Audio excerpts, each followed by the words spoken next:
What if ancient wisdom was not just theory, but laws governed by the very architect of the universe? In this extraordinary tale, Thoth, the god of wisdom, steps out from the veil of time to reveal the truth behind the Kybalion and the Sevens. Hermetic laws, not as myth, not as philosophy, but as reality seen through the eyes of a god. Prepare yourself for a journey into the hidden, the sacred, and the transformative. Before there was anything, there was one thing: mind.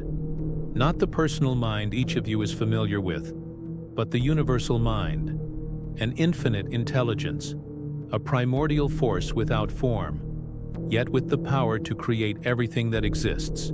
This is the source. This is the all spoken of in the Kybalion. And from this source, from this boundless sea of consciousness, all existence emerged. This is the principle we call mentalism, and it is the very cornerstone of Hermetic philosophy. All is mind, the universe is mental. This single phrase is not merely a mystical statement. It is the very key to the structure of reality. What you call reality, what you feel, see, and experience, is nothing more than thought manifestations, vibrations within a consciousness greater than all. Let us dive deeper. Imagine an empty space. Neither light nor darkness exists there. It is not silence, for silence implies the possibility of sound. It is not time, for time requires change, and change requires reference.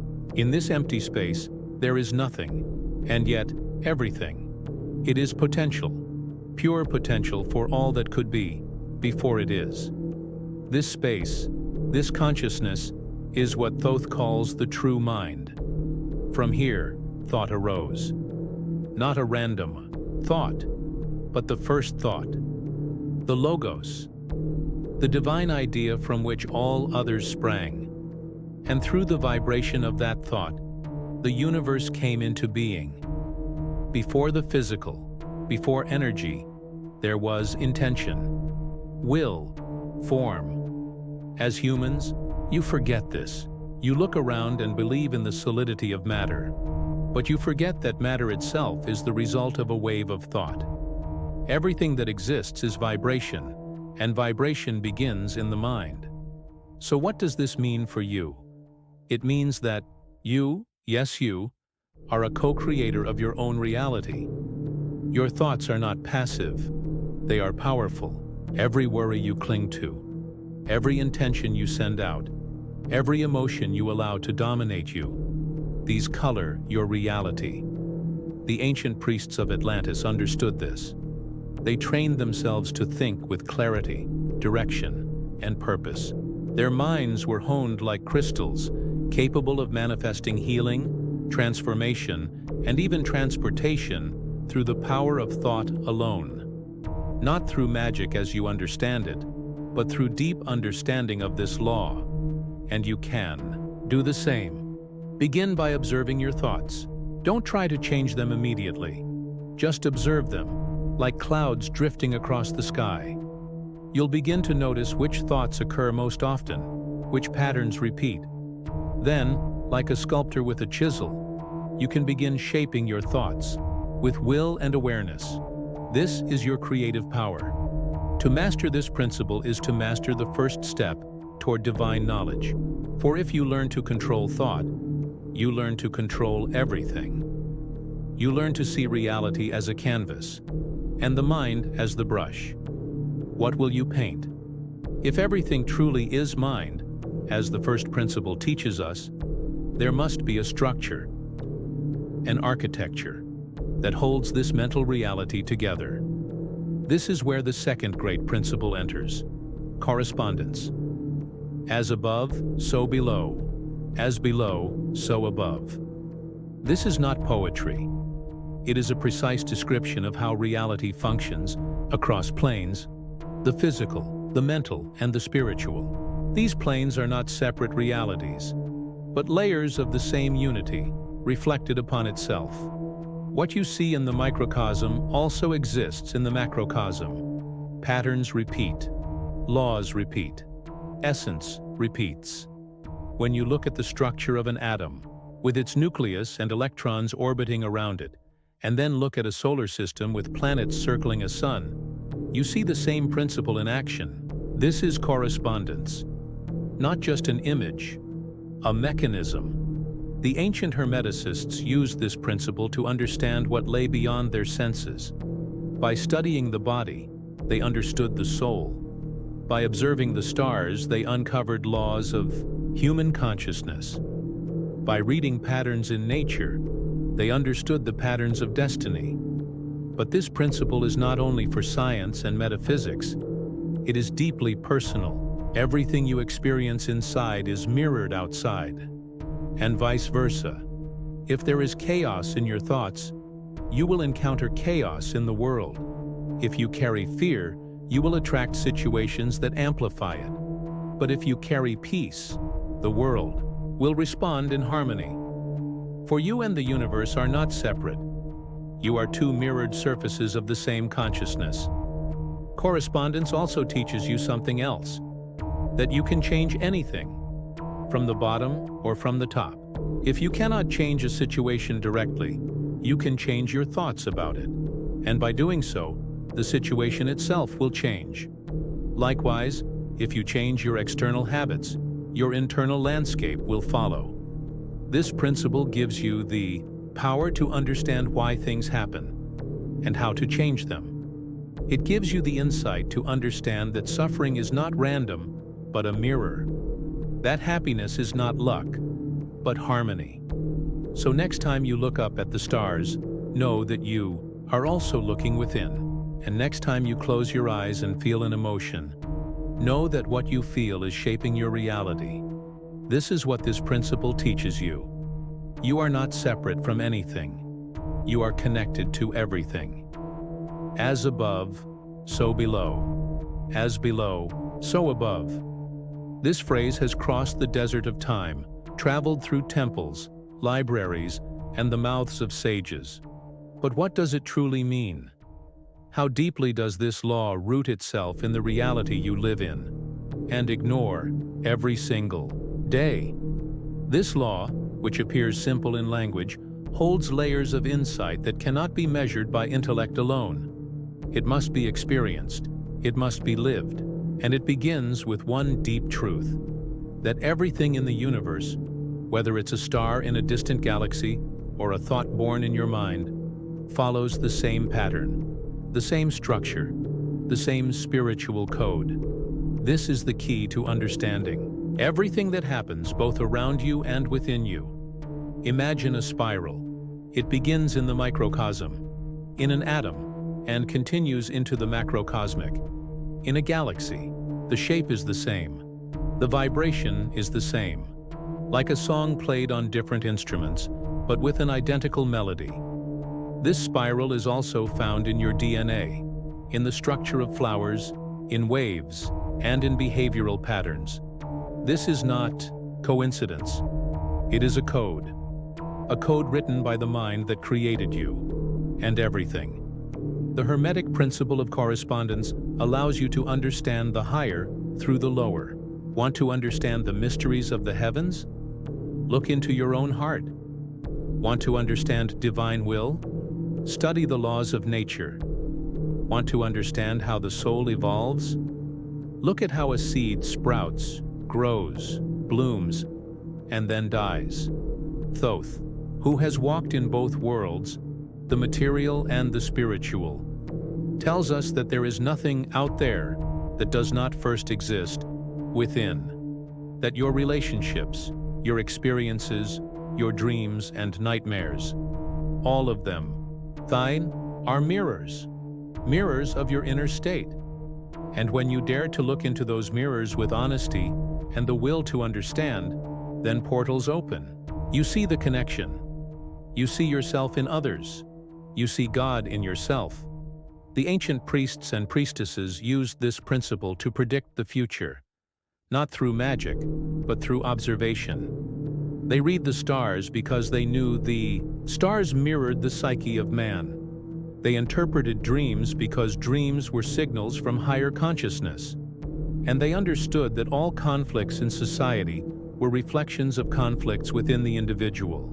Thus, they learned to heal the whole by healing a part.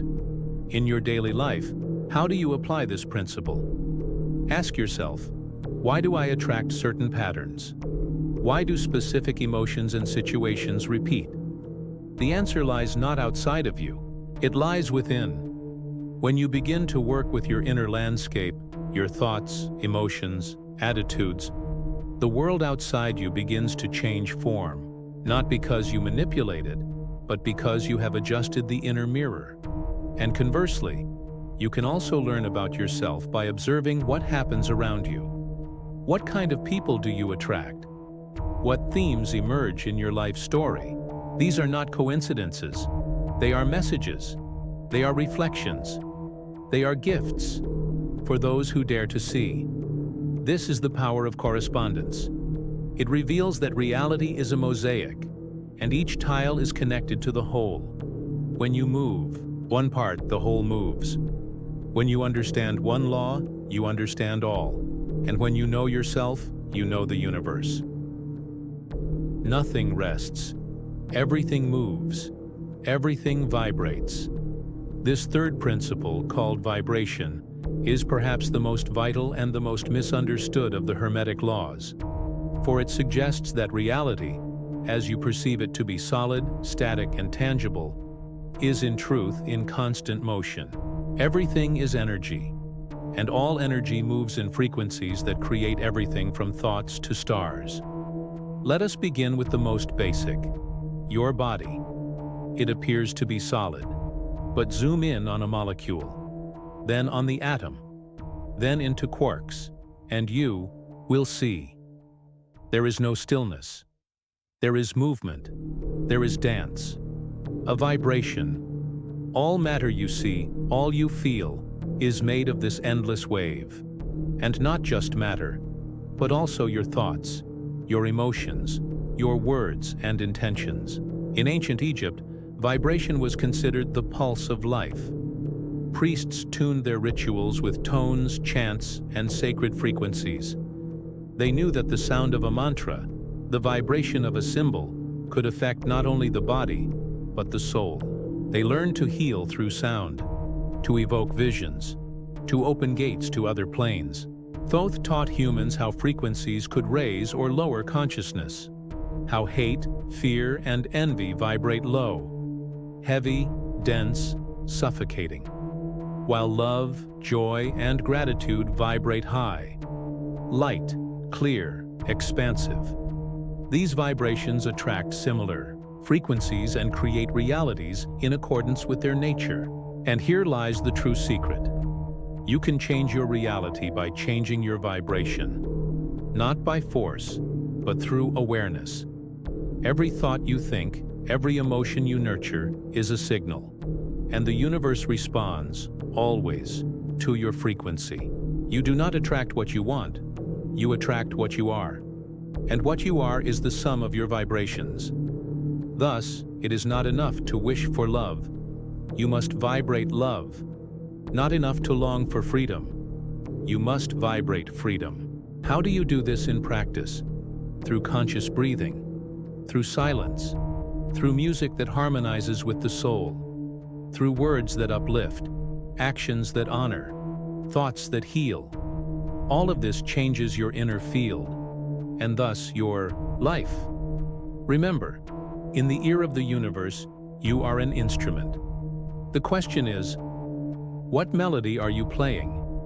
The contrasts of life, love and hate, light and darkness, joy and pain, appear as opposites, as if they are in constant conflict. But beneath this apparent duality lies a deeper reality. All is one, and the differences you see are merely degrees on the same scale. This is the principle of polarity, and it is not just an idea. It is a key to understanding everything, including yourself.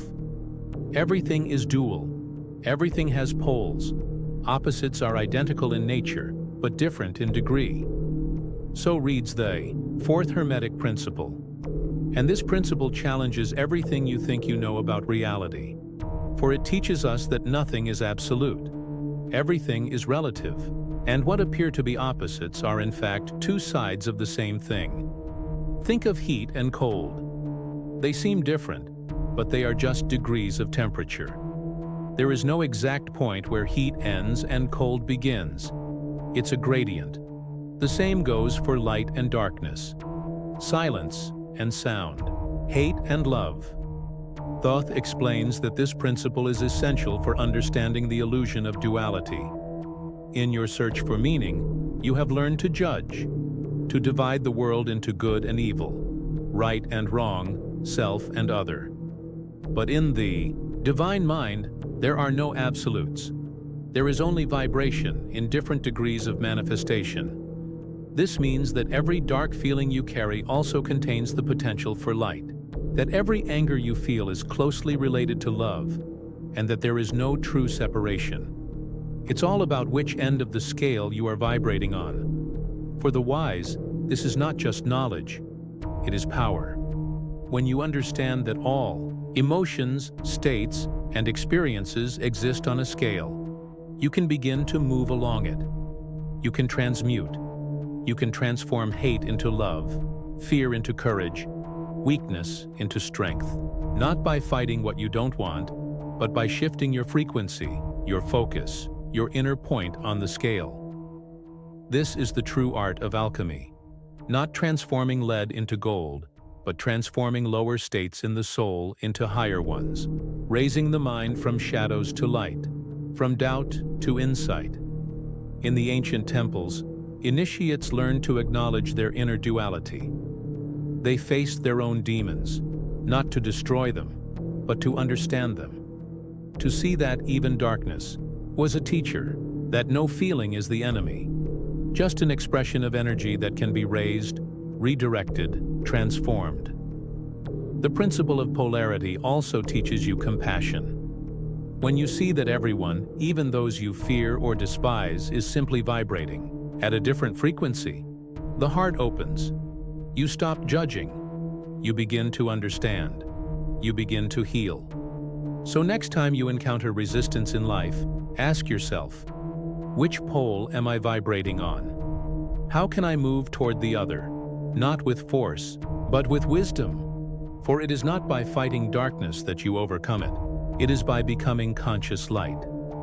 And you are that light when you choose to be. In every moment you breathe, you are part of an invisible dance, a wave motion that cannot be stopped, a current that carries all life. This movement, this recurring pulse, is the expression of the principle of rhythm, the fifth Hermetic Law, and one of the most mysterious. For it teaches us that everything moves in cycles, and that nothing is constant except change. Everything flows out and in. Everything has its tides.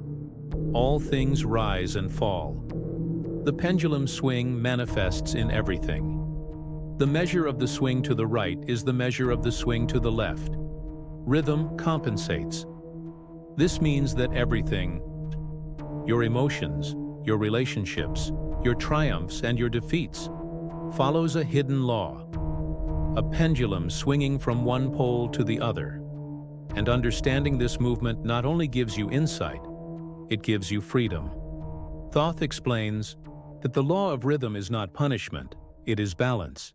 When you rise too high, the pendulum will inevitably swing back. When you fall too low, it will lift you again.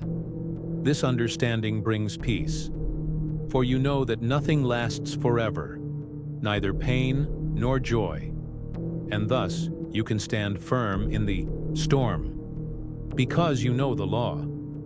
In the ancient mystery temples, this rhythm was observed and honored.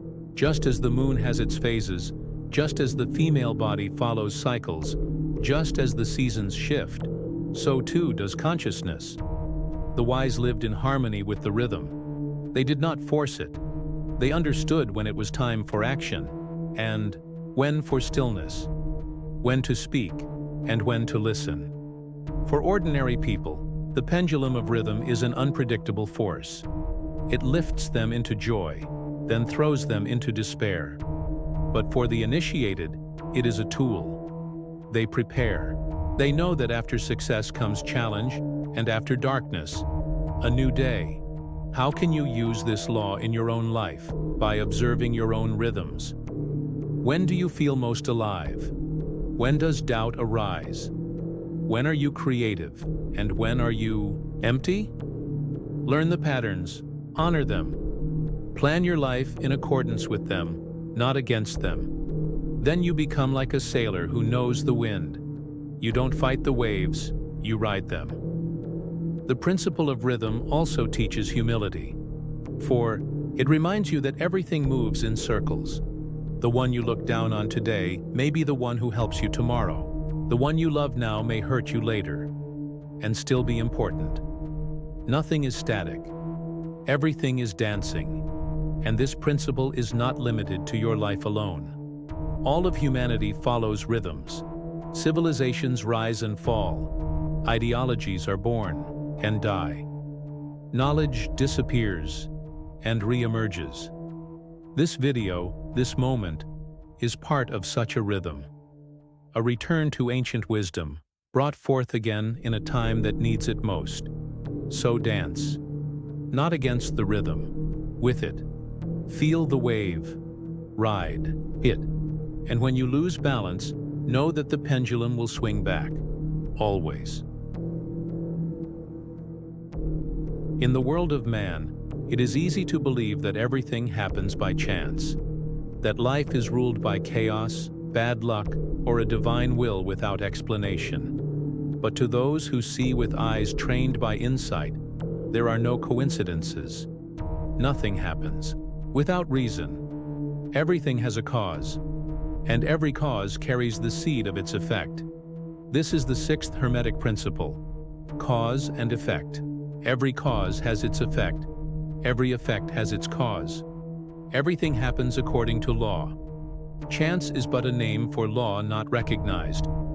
There are many planes of causation, but nothing escapes the law. Thoth explains that this principle is the heart of all understanding of fate and free will. It is not punishment, not reward, but consequence. Life is like a giant clockwork, where every action, thought, and feeling triggers a reaction. Some of these reactions are immediate. Others take time, maybe years, maybe lifetimes. But the law never fails. You may know it as karma, but for the ancient Hermeticists, it was far more than an ethical teaching. It was a mechanism, a precise, immutable structure in the fabric of the universe. If you plant a seed, it grows. If you shout in a valley, you get an echo. If you send out hate, you receive disharmony. If you give love, you build bridges, even where once there were ruins. But it doesn't stop there. For this principle applies not only to outward actions, but also to the inner world. The thoughts you hold, the intentions you carry, create waves that affect reality far beyond the visible. Many wonder why their life is full of pain, but dare not ask what causes they themselves carry in their minds. This is not guilt. It is responsibility, and it is also freedom. For if you acknowledge that everything you experience is a result of causes, some created by you, some by the collective, then you also realize that you can begin to create new causes, new directions, a new reality. The ancient mystics used this law to predict events, but also to change them. By changing themselves, they changed the course of destiny. For fate is not a fixed path. It is a chain of effects. And when you change the causes, you change the results. You may ask, but what about what I can't control? And Thoth replies, there are higher planes of causation. Some causes were set in motion long before you were born. Some stem from past incarnations. Others are collective, the result of humanity's shared thoughts and choices. But even these you can influence, not by controlling everything, but by choosing how you respond. Your response becomes a new cause. And so the cycle begins to transform. So what does this principle teach you? That you are more powerful than you think. That every word you speak, every intention you set, Every action you take creates ripples, and those ripples always return, sometimes in gentleness, other times in storm, but always with a lesson, always with opportunity. Look at your life today. See it as the result of past causes. What have you sown? What do you wish to sow from now on? What effects do you wish to experience? Begin to act accordingly, not timidly, but with vision. For you are not a victim of cosmic forces. You are a conscious actor in the divine theater. Thank you for being with us on this journey so far. Your presence here means more than words can describe. And believe me, the best is yet to come. Of all the Hermetic principles, perhaps the last one, gender, is the most misunderstood, the most distorted, and at the same time the most powerful. For it's not just about physical gender. It's not about man and woman as you know them. It's about energy, creative energy, that drives the entire universe. Gender is in everything. Everything has masculine and feminine principles. Gender manifests on all planes. This means that everything that exists, from the smallest particle to the highest thought, contains both the masculine and the feminine. These forces are not at war. They are not rivals. They are complementary, inseparable, and their dance creates everything. The masculine force is outward. It gives impulse, direction, intention. The feminine force is receptive. It nurtures, gives form, manifests.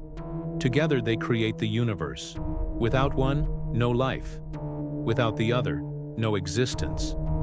In the physical, you see this as man and woman. In the mental, as logic and intuition. In the spiritual, as active will and receptive wisdom. But on the highest plane, they are one and the same source. In balance. Thoth taught this in the innermost chambers of the temples. There, priests and priestesses learned to unite these forces within themselves. For only then, when both principles live in harmony, can one become a true creator. It is in this union that the mystery of alchemy truly occurs, the transformation from human to divine. In modern society, these forces have been separated and abused. The masculine force has become dominance, control, suppression. The feminine force has become weakness, passivity, denial. These are distortions, shadows. When the true forces are allowed to flow freely within you, something deeply powerful arises, true creation. This principle is also about balance within yourself. Are you too active? Maybe you need to listen more. Are you too passive? Maybe you need to act. Are you too mental? Maybe you need to feel. Are you too emotional? Maybe you need structure. This is not wrong. It is guidance. Nature always shows you what is missing, to bring you home. And it is also about relationships. When two people meet, they bring their own frequencies. Often it is not gender, but energy that attracts. And when the balance is right, not only attraction arises, creation arises. A space for growth, transformation, and divine reflection. In the highest mysteries of creation, where thought meets form, where ideas are born into matter, the masculine and feminine operate together. And this is where you too must learn to operate. For within you exist both. And within you lies a creative power you have only just begun to sense. So ask yourself, which energy dominates in me now? How can I find balance? How can I recognize the opposite in myself? Not as an enemy, but as a gift. For it is through the union of these forces that you become whole. And wholeness is the goal of all true wisdom. When you have seen the truth behind the 7 Hermetic principles, mentalism, correspondence, vibration, polarity, rhythm, cause and effect, and gender, you now stand at the gate of a new life, not as an observer, but as a practitioner. For knowing is one thing. Living in harmony with the laws is something else entirely. This chapter is about mastery, the art of living as a magician in a hermetic reality. Thoth speaks, Wisdom without application is like a star without light. It exists, but it guides no one. Therefore, dear soul, you must learn to go from insight to practice, from theory to action, from understanding to transformation. What does it mean to master the Hermetic Laws? First and foremost, it means taking responsibility. You stop blaming the world, the gods, fate. You realize that you are a co-creator, that every choice, every thought, every feeling you allow is a brushstroke on the canvas of your life. And so you must begin to choose consciously. When you master mentalism, you control your inner mind like a king over his kingdom. You do not let fear rule. You do not let doubt guide. You shape your thoughts as mighty building blocks, and you guard them like precious gems. When you understand correspondence, you read reality like a book. You know nothing happens in isolation. You interpret signs, see patterns, draw lines between the inner and the outer, the celestial and the earthly. When you know the nature of vibration, you become a master of your own frequency. You understand which emotions lift, which ones lower. You use sound, breath, intention, and presence to create energetic spaces that heal yourself and others. When the principle of polarity is within you, you know that resistance is not the enemy, but a teacher. You know that everything has an opposite pole, and that you can at any moment move between them with will, awareness, and understanding. When you recognize the dance of rhythm, you flow with the waves of life. You do not push against the tide. You wait, observe, act with the right timing. You use cycles, seasons, moon phases, and you know when to create and when to rest. When you have internalized cause and effect, you create the future with purpose. You know nothing is random. You set forth causes that bring peace, wholeness, and progress, and you clear away old patterns that create pain. When you honor the principle of gender, you unite power and receptivity, vision and sensitivity. You create as a whole consciousness, both thinking and feeling, both active and resting. But most of all, you live in integrity. You do not pretend. You wear no masks.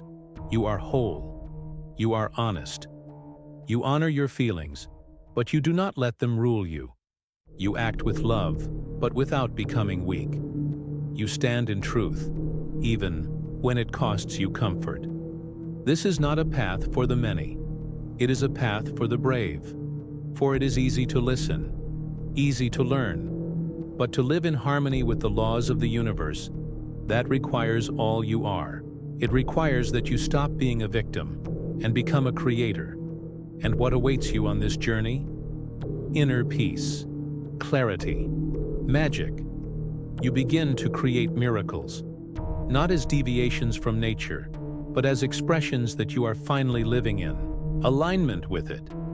You begin to recognize yourself, not as a human seeking the divine, but as part of the divine recognizing its nature. When the journey through the 7 laws is complete, and you begin to integrate the wisdom into daily life, something quiet happens. Not spectacular, not with thunder and lightning, but in a moment of deep stillness, you hear it.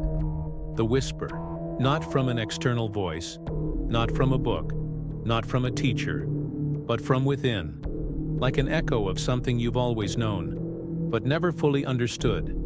You are what you seek. Thoth calls this moment the bridge of realization. It is where man stops seeing God as something separate. Here the lines between the sacred and the ordinary disappear. Here you understand that every breath you take, every thought you think, every action you perform, is a manifestation of the divine in motion.